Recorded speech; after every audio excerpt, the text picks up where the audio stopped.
You're Brandon. Rachel. This is 21-year-old Brandon Reisner, standing alongside his two parents. For the last 6 hours, Brandon has been on the run from police after brutally killing his best friend. Keep going! He's up the fence. Head back towards Collingwood. And as Brandon's parents learn their son is an alleged killer, all they can do is pray as they patiently wait for their son's fate. Rachel, Jeremy, y'all have a seat out here. Would you like to talk private?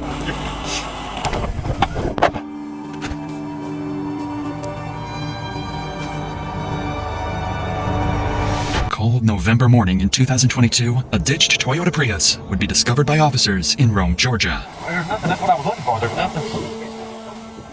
Why this car was ditched in the middle of a creek is something police were yet to figure out. Y'all don't think he's in there? No, I can't. Okay. Son's name's Aaron Davis. Supposed to be coming to Rome to see some friends who are going to Alabama to see his girlfriend. I don't think he made it there. No. I wonder where that guy's car down there. Crazy thing is, there's nothing. I mean, there was no acceleration. It's almost like it just Broke off in there or something. Yeah. Didn't go all the way up in park or something. Yeah, I mean, there's lights on, like it's, but it ain't running. I rolled over here to see what was going on. He didn't have anything like trash. A tow truck would eventually come and lift the vehicle out from the creek, and upon searching the license plate number, they would discover it belonged to 21-year-old Aaron Davis. Luckily, the town of Rome, Georgia is relatively small, and officers were already familiar with the name, so Lieutenant Sailors would give Aaron's father a call a few minutes later. Okay. Yeah, can you see if you maybe can get a hold of him and check in with him, see where his car's supposed to be? You just found the car abandoned there? Yeah, it's actually off in a little ditch. We're in the process of getting it out. I don't think there's anybody in it right now. Aaron's car being ditched is just as much of a mystery to his father as it is for the police. However, he did have some useful details he was able to give the lieutenant following this call. The night prior to this footage, Aaron went to visit his longtime friend, Brandon Reisner. The two had been friends since middle school, and their friendship continued all the way through college. Aaron had just recently graduated from Brigham Young University, so his over 60-mile travel to visit Brandon was meant to celebrate the new start to adulthood. But ever since Aaron had left for Brandon's house, nobody had heard from him, and his phone would go straight to voicemail. All of these strange mysteries would lead Aaron's father to file a missing persons report, and an investigation to find Aaron would officially begin. First, and most obviously, police would give Brandon Reisner a call, as he was supposedly the last person to have been in contact with Aaron. Hey, I'm Lieutenant Sailors, Rome Police. You doing all right today? Yes, I am. I'm looking for my friend right now. Yeah, that's what I was calling about. You hadn't heard from him? I have not. I've tried calling him, and it's just gone straight to voicemail. And I heard he was at Heritage Park, so that's where I'm at right now. So I'm looking around. Do you guys know where the call was? Yeah, it was in a ditch over there. When's the last time you saw Aaron? I saw him last night. About what time? Well, we started drinking around like 12 noon. He started throwing up pretty bad. He told me to leave him alone. I guess I woke up around like 1 or 2 a.m. And that's when I saw that his car was gone. All right. Well, if y'all hear from him, let us know, okay? Yeah, thank you for the help, sir. All right. Bye-bye. Brandon's story made complete sense, and he even claimed to be actively looking for Aaron at the time of the phone call, as any good friend would do. It seemed like Brandon was clearly the person they needed to speak to further in order to get to the bottom of Aaron's disappearance. So a few hours later, they showed up, unannounced, at Brandon's house to get more answers about what happened the night before, this time face-to-face. Hey, what's going on? I'm Officer Garber with the Rome Police Department. We're following up on all this. Can you walk me through what's going on? Just make sure we're all on the same page. We started drinking around 12 yesterday. Yeah, it's you and Aaron, right? Yeah, me and Okay. Anyone else with you guys? And we went to Bruce, and I had bought some red wine. Yeah. And came back here, started drinking red wine. He doesn't drink too often, so Yeah. he had gone upstairs and was just puking everywhere to the toilet. It was like standing up and puking for some reason. And I went downstairs and he told me that he doesn't need any help. I went downstairs, dropped a bottle, cut my pinky, and I went to the urgent care this morning, took a shower, went to bed. Okay. And then woke up 1 to 2 a.m. and his car's gone. Despite Brandon's strange demeanor, Aaron's actions last night connect with the ditched car and lack of response for the last 12 hours. If Aaron was a light drinker and got heavily intoxicated, who knows what he could have done while completely by himself. So, how long have you and Aaron been friends? We met when I was in 5th grade. Okay. And then we became more like close friends, I'd say, like around freshman year. We're still trying to find him. I don't know. You know, he may just be staying at a hotel, sleeping off, whatever happened last night. It doesn't necessarily mean he's in danger or anything like that. You have any problem with us checking this out? No problem. No ferocious iguanas or anything. You never know, man. People have all kinds of pets. The officer would search the house and find some interesting discoveries. Several doors would be locked, specifically the door leading to Aaron's room, where he supposedly threw up several times. This was strange, so Brandon would be called inside to help get them up to Aaron's room. You mind coming in here with me so you can just show me where I'm going and all that? Yeah. This makes it a little bit easier. The bathroom is up there that he was checking in. I got you. Oh, Lord. Is that what's in the laundry right now, I guess? Okay. Officers would notice a strong chemical smell coming from the room and find excessive amounts of cleaning supplies. But all of that would mean nothing compared to what they found next. There's a significant amount of blood next to the bed, too. Decent. More than just vomit all the way over here. Looks like it's been there a while, but he could have been throwing up blood, I guess. See all that? It's weird to be throwing up blood like that. Not to mention, if he had alcohol poisoning, he wouldn't have been able to get up and move around this morning. Especially at 2 or 3 in the morning. Just poured powder right there, too. The cops are starting to find the whole scenario awfully suspicious. The odd story from Brandon, the puddles of blood in Aaron's room, the hundreds of dollars worth of cleaning supplies. It seems as though Brandon sensed the officer's suspicion arising as well, as when Aaron's room was being searched, he decided to do this.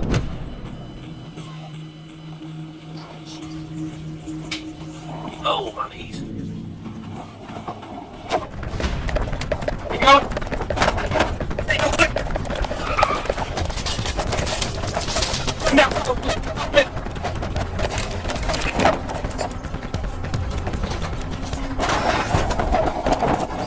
He's up to Phoenix. Headed back towards Collinwood. Somewhere between LaPorte and Eastside, could be in these houses. Go up to the house, get in the backyard. Possible 1043 suspect.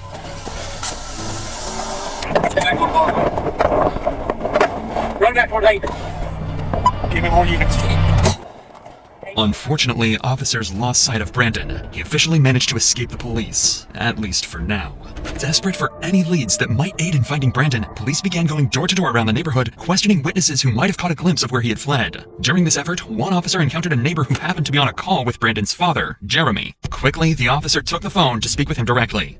Hey, sir, I'm Lieutenant Southern Crown Police. Hi, I'm Jeremy Reisner, the homeowner, Yes, and sir. my Brandon's father. Yeah, we're probably going to need to talk to Brandon. Do you know where he is? No, I thought he was still at home. Now, earlier we had told him maybe drive around the areas where they normally hang out and try to look for him, for Aaron. Okay, we'll keep trying to get hold of him. We're still about an hour away, working our way there. Even Jeremy was clueless regarding Brandon's whereabouts, and seemingly so was everyone else, as an entire hour would go by with Brandon nowhere to be found. I am. Okay. It's Mom. Sorry, I realize you might not be able to answer this question. I don't know the answer, but I'll try. Is there suspicion that Brandon is involved in hurting Aaron or something? There's suspicion of something happening. Beyond getting thrown off? Well, we don't know. They're lifelong friends. We called back after the boy's mom called us. We called back and said, when did you last see Aaron? He says, I guess he left during the night. That's all we did. He went to look for him where the car was reported. Yes. Powers that be have our number? Yes, sir. Yeah.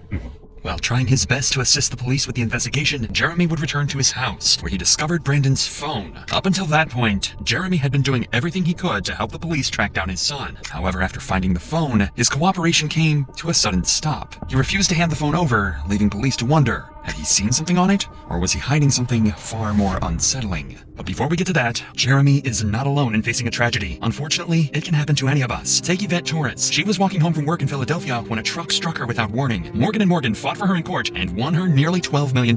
If you're seriously hurt, your injury could be worth millions. With over 1,000 attorneys, Morgan & Morgan will fight to give you the best results if you become their client. And unless you win, they do it all for free. In just the past few months, Morgan & Morgan has helped hundreds of people. One car crash victim in Florida won a verdict worth $12 million, and another in Philadelphia, $26 million. That was 40 times more than their insurance offered. So if you ever got seriously injured, your case could be worth millions. And it takes only a few minutes to see if you have a case. You can start your claim with Morgan & Morgan by visiting www.forthepeople.com/insanity found in the description, or by scanning the QR code on the screen from your phone's camera. With that said, let's get back to Jeremy, who would go on to discover Brandon's phone while searching around the house. This was a huge discovery for the investigation, as it could help trace where Brandon could have gone off to. But unfortunately, Jeremy was unwilling to give up the phone to cops until he could better understand understand the situation. After all, Brandon is his son, and he is innocent until proven guilty, so giving up the phone could be a tragic mistake. Again, hours go by with no further leads or clues as to where Brandon went. What Jeremy managed to find on Brandon's phone during this period will forever remain a mystery. However, when police spoke to him again, his demeanor would shift dramatically. What's the status? All right, so first of all, I understand you found his cell phone. That's right. You want to turn that over to us? Maybe. Okay. I do. My gut says yes, but at the same time, Yeah, I mean, I don't know. we'll probably need to go through it and see at least maybe where he's been today. There is a significant amount of blood in that upstairs bedroom on the carpet. But I wanted to be straight up with you.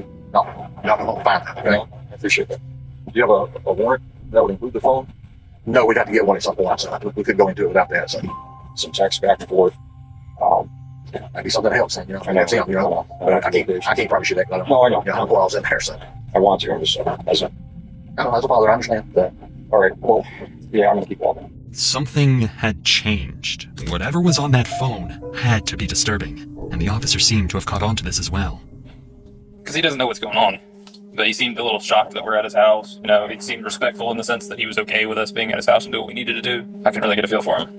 He may just be covering for his kid. He's got to be. Him having the phone and not being shattered tells me that his son handed it to him. So he found the phone, tells us that he found the phone, but doesn't want to give it to us without searching it. Text messages not there. Probably. He was telling her they were texting her about him asking for if anyone had seen Aaron already.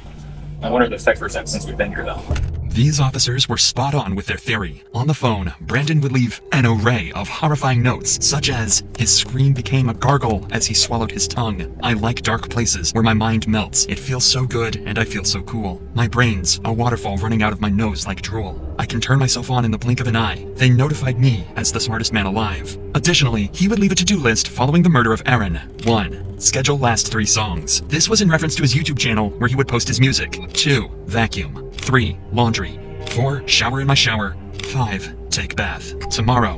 1. Text Rachel that Aaron threw up horribly. I think there was some blood in it. 2. I woke up and he was gone. Whether or not these exact messages were what alarmed Jeremy is unknown, but something on that phone made it clear to him that Brandon had killed Aaron. And just an hour later, Jeremy would call police, detailing that he was with Brandon and that he was willing to surrender and turn himself in. So 25 minutes later, Brandon and his parents would arrive at the station. You're Brandon. Rachel. Jeremy. Thank you.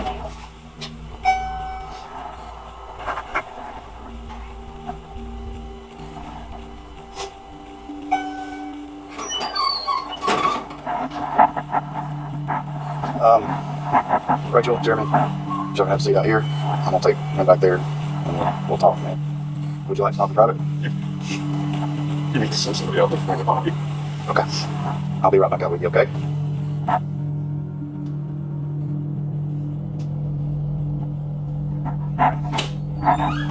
Anything in your pockets that I need to know about? Wallet and keys. Those real quick. Anything else? No. Sorry about that. Go ahead and have a seat. Now that Brandon was secured, the detective would sit him down to try and get a basic confession or any information that might ease the path to conviction. All right, like I was saying, I'm Detective York. I work here at the wrong PD, of course. Detective York, yep, that's me.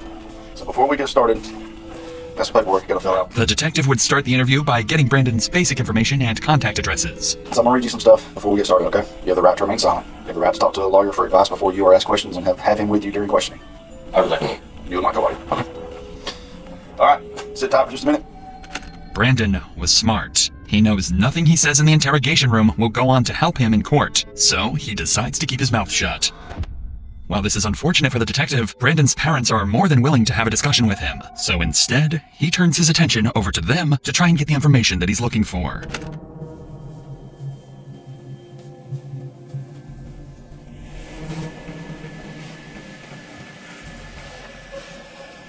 Thank you. There's a lot going on right now. Anything that we can do to help you out right now. I can take you out.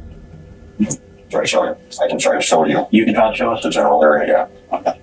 There's an old cemetery up the hill. You turn left, turn up, something like turn up. I can show you on that. This statement from Jeremy was crucial information to track down Aaron's body. But as valuable as this information is, the detective recognized the importance of capitalizing on the opportunity to gather as much from Jeremy as possible while he remained cooperative. With this in mind, he shifted his focus to delving deeper into Brandon's personal life before turning to search for the body. Brandon would go home from college because he was having anxiety attacks, he was having suicidal thoughts, he was having visions. Brought home to make it safe. I got his medications right. Got a call from Brandon this morning. I was asked about falling. So they had drank. He didn't want Dad finding out. He was falling upstairs in the corridor. That's all we heard. An hour or two goes by. Boy's mom calls us. All right, call Brandon back immediately after the murder. So, you know where Brandon is? He says, no. The other around 5. And we were told Aaron to run away. Brandon ran from the house, ran from the police. Now his body's luckily there. He's been witness to he has Tourette's since he was a kid, diagnosed as a kid. And with that comes OCD, and people say they have OCD when it's not, they don't understand. And so they live with that. This raises the possibility that his actions may have been influenced by mental instability. However, it's important to consider the context. Jeremy's statements could be an attempt to have Brandon plead insanity in court. Therefore, it's essential to approach these claims with a grain of salt, as they may not fully reflect the reality of the situation. Regardless, police now had an approximate location of where Aaron's body should be, so all hands went on deck to search the cemetery Jeremy had described. Aaron was found buried in the cemetery, behind a secluded area in the back of the property. Even worse was that his body was wrapped inside the very sheets he slept on in Brandon's house. The speculation had come to an end. Brandon Justice would come inside the courtroom. On July 18th, 2024, Brandon was left with little to no defense for his crimes, and his plea to claim mental insanity was quickly ruled out. And I have come to the conclusion that justice requires that Mr. Reisner be sentenced on count 1 to imprisonment for life without parole. And that's what I'm going to do. He was sentenced to life in prison without the possibility of parole after pleading guilty to the murder and mutilation of Aaron Davis.